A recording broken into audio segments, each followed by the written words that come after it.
People laugh at me, people stare, but it doesn't bother me. It's not their fault I'm on the streets. It's not my fault I'm on the street. I can remember hearing the noises of people in the morning and knowing any minute now I was going to get shook. In our area, you know, when people say, oh, are you getting busier? That's actually a bad sign, but the truth is we are getting busier. A little choice in life. It could have been young or naive, and that's got them here. The sad thing is, though, it's increasing. So we're trying to do something, but it's getting worse, unfortunately, not better. If every single person could do one kind thing for another human being, you know, we'd change this overnight.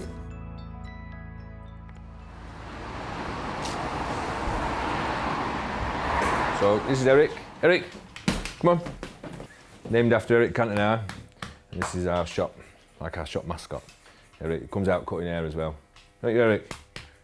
Doesn't matter how friendly I am, I can't be as friendly as Eric, you know. So he's a good icebreaker.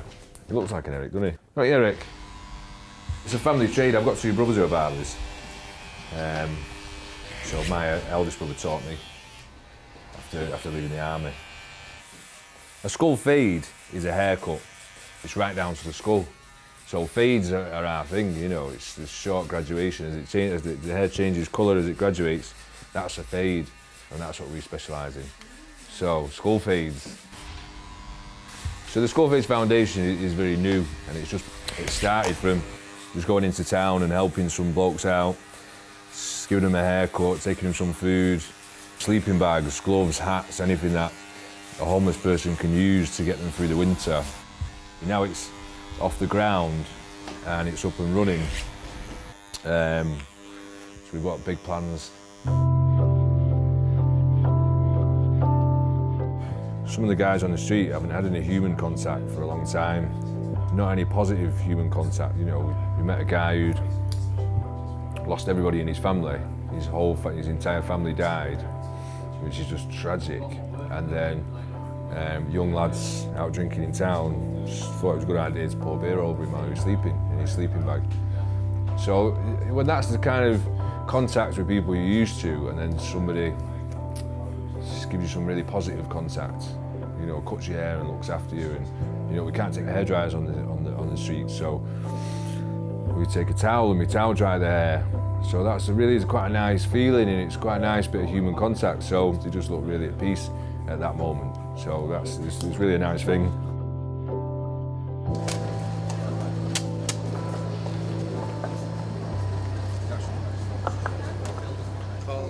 Too many people don't have hope that they can get a job that pays enough to allow them to live. What we're seeing in the modern world is that mental health is a bigger issue. You know, everyone's living a more stressful, insecure existence now with the way life is. So that is pushing people onto the street. So it's a complex issue when you really begin to look into it. Even so, it shouldn't be the case when there's so much money around that anybody is on these streets at night. It shouldn't be the case. And I'm determined that we're going to show the way. And I think if we do it here, imagine what effect that will have on the rest of the country. If we prove we can end rough sleeping here and help people, then I think it will force others to act elsewhere as well. I seen a video years ago of an old retired barber who just spends his time now helping homeless people. He's had his career, he's finished, and that inspired me. So we've reached out to the Manchester charities and got involved with them. We've been going to Barnabas regularly. Barnabas is a homeless facility in town. We've just provided them a barber. It's a guy called Danny who's he's newly qualified and he wants some experience, but he also wants to help, and he's shown interest in what we were doing in town. So we set that up. He goes every week now, and he gets experience in the trade whilst helping people, which is a good thing. I think it's a nice way of doing it. It's a nice way of gaining experience.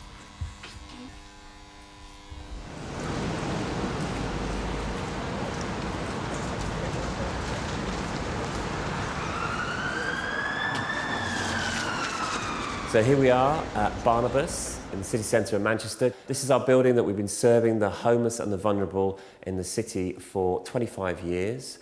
Open 5 days a week for hot food, clothing and showers. This is the place where we serve anywhere up to 90 people on a morning and our breakfast drop-in. All the food that we serve is donated, so that's a mixture of people personally donating tinned goods and dry food, and then we work with a charity called Fair Share. We love, hopefully, in the new year to open in the evening so that we can have a hot evening meal as well. This is our wet room, one of our showers here at the Beacon. You might notice it's quite blue in here. These lights actually restrict the ability to find your veins, which is important if we're trying to help our guys not take drugs in a private space like this. So here we are in our health and well-being suite. In here we have our own nurse. She works with us 3 days a week, doing sort of basic medical care, so dressing wounds, foot care, that's a big issue. She's been running her clinic only for the last few weeks, and we're seeing on average something like 5 or 6 people per session who are coming in and getting that help that they're not accessing elsewhere, which is really a key thing. I first came across Jed, it was a press article about somebody cutting hair on the streets of Manchester, which obviously raised my attention, being working with the homeless community. So I did what everybody does and gets on the internet and found him.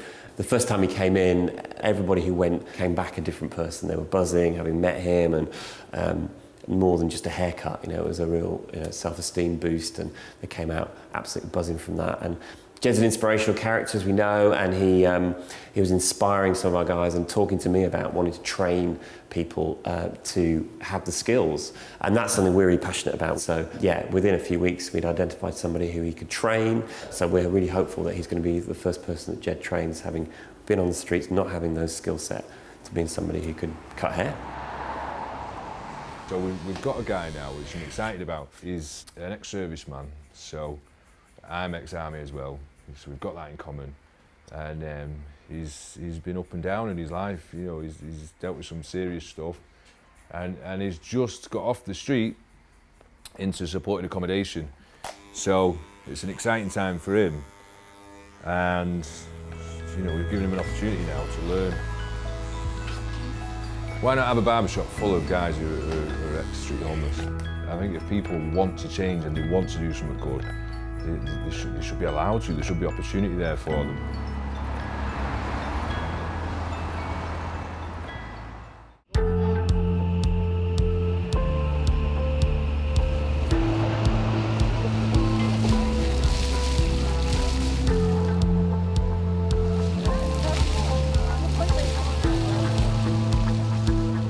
Everybody's got different jobs here today. It's our job, we're barbers. So these two guys are guys I really look up to within my industry.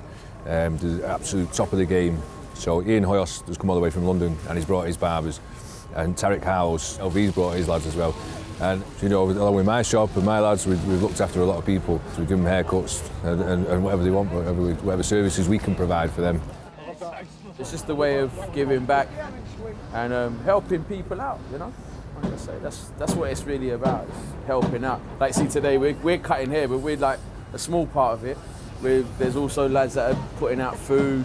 There's girls that have knitted up woolly hats and scarves and that for the lads that they've really liked. They've got an optician. They've got people that are counselling, and it's you know what Jed's put together is unbelievable. It's amazing. Yeah. God bless you, man. He's before, he's after. The first one was like, what did your dad do? Which you knew. I heard about this by watching a video on Facebook of Jed doing the work that he's doing. So I just contacted him on Facebook and asked him if he'd be interested in me coming around and just helping out and providing prescriptions and antibiotics for anybody that needs it, really. So really just looking for people who've got infections that may need a little bit more help. Basically, we just wanted to come along and help anybody that needs glasses, that haven't got access to, you know, going to an optician's. We're trying to help them go get some prescriptions, and they come to us. We can help them with the lenses and the glasses, and we've also brought some ready readers just as an emergency if someone's really desperate. I've been without home many times over my active addiction. And even when I did have a home, if I was a flat on my own, I couldn't take care of myself. It was the personal responsibility thing, but I didn't realise in active addiction that that's what part of my addiction was.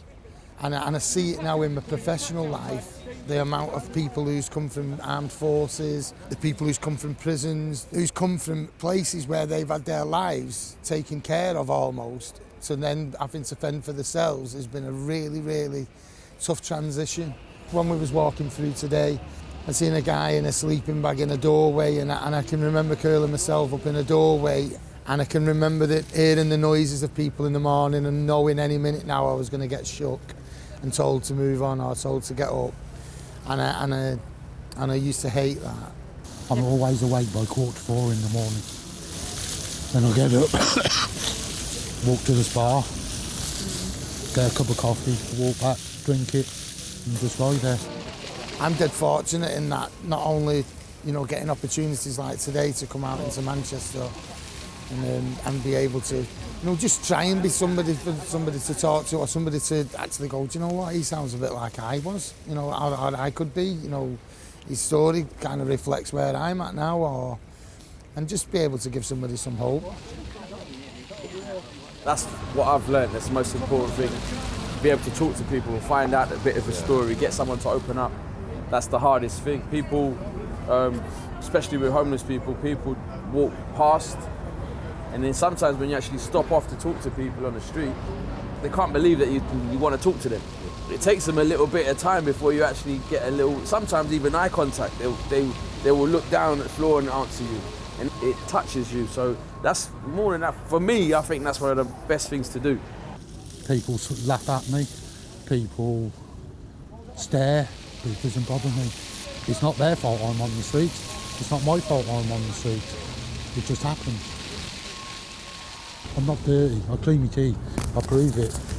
I've got my toothbrush and my toothpaste in my pocket, so I carry it around with me. I have to make sure my hair's done every day. Yeah, do you want this brush? Yeah, I bet. Hold on. You know Jed, don't you, from the barbers? Mike goes in with Jed, and he's been telling him about the Skullfades Foundation, and Mike's like, we'll love to get involved in any way. And then Jed knows we do the music, so Jed was like, do you want to come and kind of just play a bit of music? Yeah, Jed loves the album, he plays it in the shop. I had a run-in with homelessness when I was about 17. For a few, and luckily I had good people around me who put me up in the houses and stuff. I was couch surfing for a long time, but it could have easily, you know, I can see how easy it can happen where people can end up on the street. So it's you know, something that's close to home. It's close to home for me. It's a cause I really believe in and what I, you know, try and help out with. So when Jed was saying he's doing it, I really wanted to get behind it. The fact that he's like, you know, he's not streaming about and telling you to give this, give that. He's actually been out there and done it. He's on the streets doing it. You know, you see charities and it's give us this, give us that. And you've got to think sometimes of what's really happening. With Jed, he's there for you to see. He's out on the streets cutting, helping people. And I think it's a brilliant way. If someone just sits down and gets their hair cut, they just let down their guard and then they're ready then to talk to people, and it opens them up because you don't think of the story and a little choice in life, you know, something they just chose to do. They could have been young or naive, and that's got them here. Do you know what I mean? It could happen to any of us. It happened to my kids. I've got 2 sons myself, and it's nice to think there's people out there doing these kind of things, caring for them. I think the fact that this is happening and it'll help them coming away thinking there's people here caring. A mutual friend of mine and Jed's approached me and said, look, there's a fella there that's willing to cut your hair. He's willing to sit you down, help you out completely. I was depressed. I didn't know whether to trust him or not. I ended up going to see him, and I've made a really good friend. I mean, I've got no family contacts, I've got a few friends, but meeting someone as nice as Jed, really, it's changed my life. I've got my confidence back, and I've only known Jed for the past, 6 weeks, and in doing that, I've managed to get myself off the streets. I'm living with a friend at the moment. I also have a job interview at Tesco next week, which I'm very proud of myself with. Meeting Jed, he's a godsend. What he's doing today is unbelievable. The Skullfades Foundation exists, and the Skullfades Foundation is here.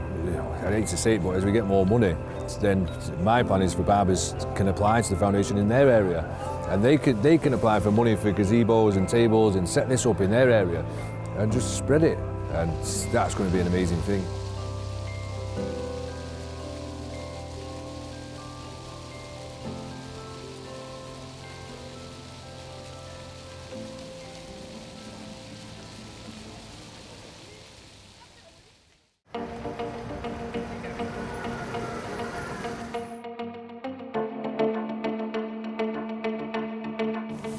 haircut. All right, lads. Oh, I've got mine in the car. Good boy, that's good. We get them in and we don't just feed them and clothe them and obviously give them a roof over the head. The roof over the head's the main thing. But we try to talk to them, get to know them, get to find out where it's all gone wrong and what we can do. Should we go in then and have a look around? Come in, yeah? I'm all right for a brew, cheers. Yeah. How many people in Manchester, like figures-wise, is homeless? It's about 3,000. About 3,000. Yeah, I think maybe more now.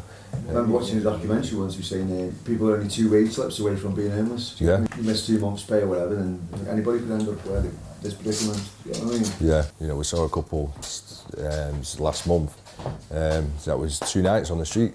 You know, they were just a normal couple, and he lost his job and they got into rent arrears, and the landlord had all the stuff out. So that was them. And the numbers have grown every year in Manchester, haven't they? Cause every month. Every month. Because when you go to Piccadilly now, to walk from Piccadilly train station to Piccadilly Gardens, you'll come across, in that small distance, you'll come across probably 40 or 50 homeless people.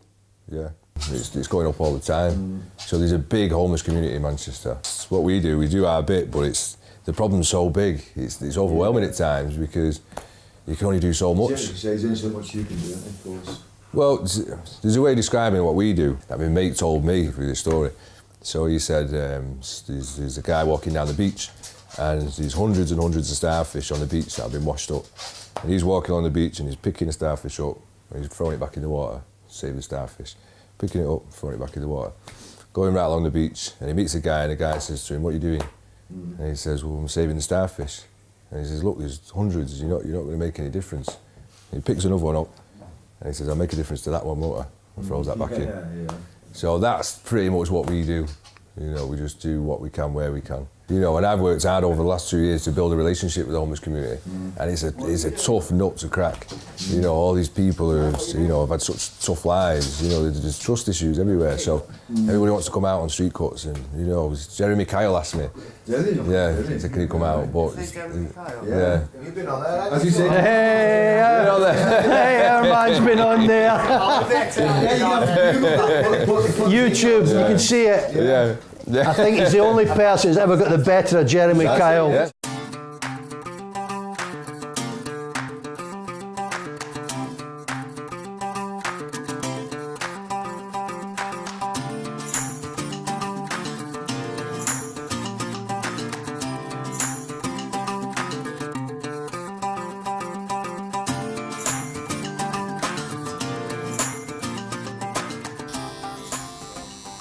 Do you still own the famous chip shop? I do, yeah. Yeah. Since 1978. Really? On my way to Argentina, I stopped at that shop and bought it.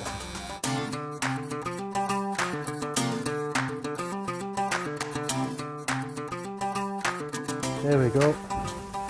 This is one of the male dorms, reasonably tidy, I've got to say, compared to normal. But the idea was to get people off the streets and put a roof over their head. Yeah. And that's what we started. And if we can progress from there and make slight progress, which we have done, that's even better. But the biggest thing of all is they're all getting together. Yeah. Instead of being out in that street, which is very, very lonely, I think they all feel as well that life is starting to pick up a little bit for them compared to sleeping out there. This is luxury, innit, compared to the street. Well, you know, this is luxury. Do you know what I mean? It's just so much better. It does, you know. I've always been quite critical of this place, but when someone like yourself will come in, it does then register with what you say, how it is. Yeah. This is luxury compared to most of the guys that we see. Luxury. Luke, honestly, the guys that we see. This is luxury for them. It's it's nice. Do you know what I mean? We need to open something like this, you know, for our blokes. Well, 12 months from now, I expect to come to Manchester and see a similar place that you've got from your council that you've set up and it's up and running. Yeah. I'll give you 12 months. Yeah. That's long enough, isn't it? No pressure.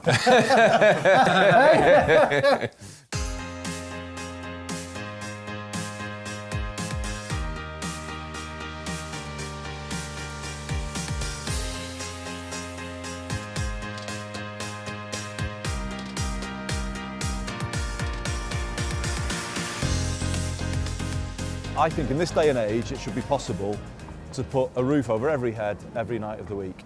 And I think if any place has got the people that would believe in that and want to do it, it's got to be Greater Manchester. So that's what I'm kind of setting out to do now. I don't know whether we can achieve it or not, but it's right to have a go.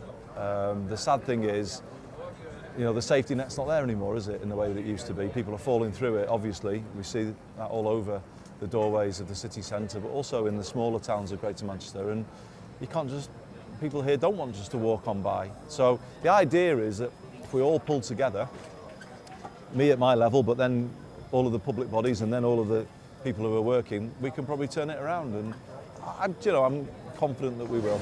I'm on a bit of a mission with it, and yeah, it's a bit of a risk, but I came into this job to try and make a difference. And you know, I can't really fail really when you've got people like this.